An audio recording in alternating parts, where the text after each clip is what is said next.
आज हम बात करेंगे screening test for large intestinal cancers के बारे में। सबसे पहले मैं बताना चाहूँगा कि स्क्रीनिंग का मतलब क्या है। जनरली हम डॉक्टर के पास तब जाते हैं जब हमें कोई बीमारी के लक्षण होते हैं, अदरवाइज़ हमें पता कैसे चलेगा कि हमें कोई बीमारी है। लेकिन कुछ इंडिकेटर्स ऐसे हैं जो कि हमें ये बताते हैं कि अगर इनमें से कोई मौजूद है तो हमें लार्ज इंटेस्टाइन का कैंसर होने की संभावना आम पब्लिक से ज़्यादा है। अगर ऐसा होता है तो हमारे इंडिकेशंस होते हैं स्क्रीनिंग टेस्ट कराने के, और वो क्या टेस्ट है उसका नाम है कोलोनोस्कोपी, यानी कि लार्ज इंटेस्टाइन का दूरबीन द्वारा एग्जामिनेशन।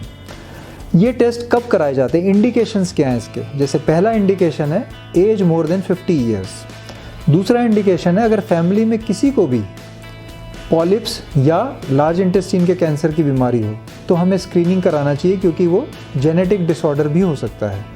तीसरा इन्फ्लेमेटरी बाउल डिजीज़ यानी कि अल्सरेटिव कोलाइटिस। अगर हम अल्सरेटिव कोलाइटिस के पेशेंट हैं तो 5 साल के बाद हमें हर साल एक स्क्रीनिंग कोलोनोस्कोपी करानी चाहिए। चौथा इंडिकेशन है हिस्ट्री ऑफ कोलोरेक्टल पॉलिप्स, यानी कि अगर आप खुद एक मरीज़ हैं जिसमें कि आपको पॉलिप्स पहले हो चुके हैं और कोलोनोस्कोपी से निकाले जा चुके हैं, या फिर आपके फैमिली के अंदर हिस्ट्री है एडिनोमेटस पॉलिप्स की, तो उस केस में भी हमें स्क्रीनिंग कोलोनोस्कोपी कराना बहुत ज़रूरी है। अब ये टेस्ट कराने के फ़ायदे क्या हैं। अगर मान लेते हैं कोई पेशेंट कैंसर होने के बाद हम उसका इलाज करते हैं तो उसमें एक छोटा सा परसेंटेज रहता है दोबारा होने का।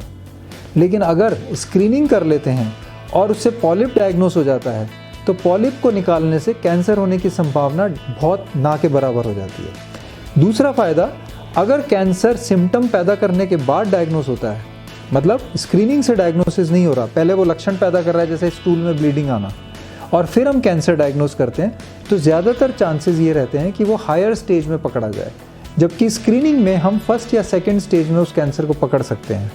और कैंसर की जितनी छोटी स्टेज पे उसका इलाज हो उतना लॉन्ग टर्म लाइफ हमारी बढ़ती है।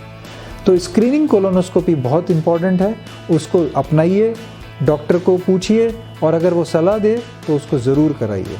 Thank you.